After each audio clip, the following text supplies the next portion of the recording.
আপ্যায়ন শেষ। বিশ্বনবী বললেন সাহাবাদেরকে, যাও এবার সুমামার হাতের পায়ের রশি দুটো খুলে দাও।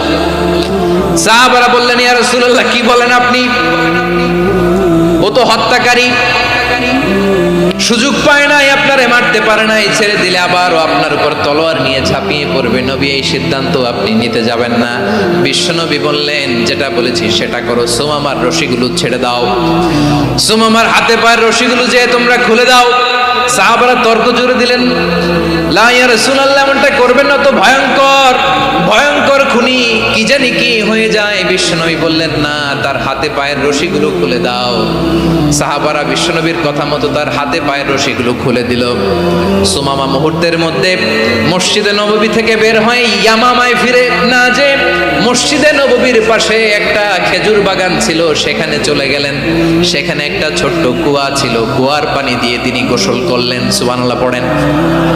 কুয়ার পানি দিয়ে গোসল করে মসজিদে নববীর সামনে এসে বিশ্বনবী এবং সাহাবাদের সামনে দাঁড়িয়ে সাব্বাবা উঁচু করে বললেন, আশহাদু আল্লা ইলাহা ইল্লাল্লাহ ওয়া আশহাদু আন্না মুহাম্মাদান আবদুহু ওয়া রাসূলুহু।